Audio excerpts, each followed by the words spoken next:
Okay, this split stitch is exactly what it sounds like. It is a stitch where we are going to split through our other stitches. So we're going to come up from the back of our fabric, and there is technically two ways to do this split stitch. You can do a version where you're going to do a stitch, come up like you're doing a back stitch, and then go back down through the stitch. That would be the simplest version. And then there's another version where you can come up through your stitch from the back, and that is the one that's going to save you the most floss. So doing a back stitch, like coming up from here and then going back and splitting through your strands, it takes quite a bit more floss.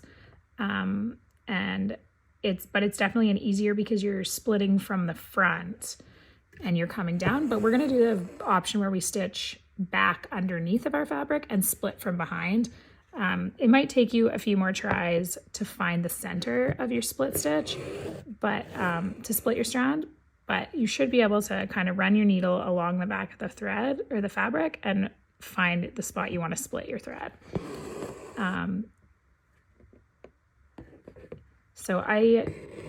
You want to evenly stitch forward, and then when you're stitching back, you want to split kind of right where the other stitch ended. Similar to what we did with like a stem stitch, but instead of coming up on the side of the stitch, you're splitting it.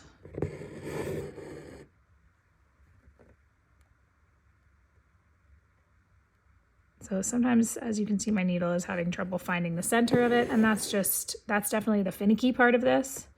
I can show you quickly how to do the other version. You would just stitch forward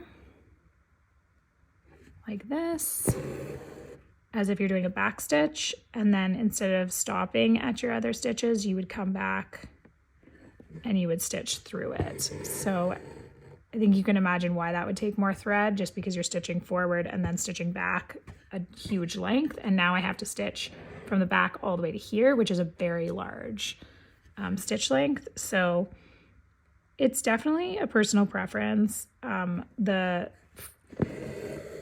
forward stitching, the second method that I showed you, is definitely, in my opinion, easier to split the stitches. I find that I struggle to get through them in the right spot, but that doesn't mean that it's not worth saving the thread. It just depends on how much maybe floss you have, how much you care about saving the thread, and then how much patience you have for trying to find the right spot to split.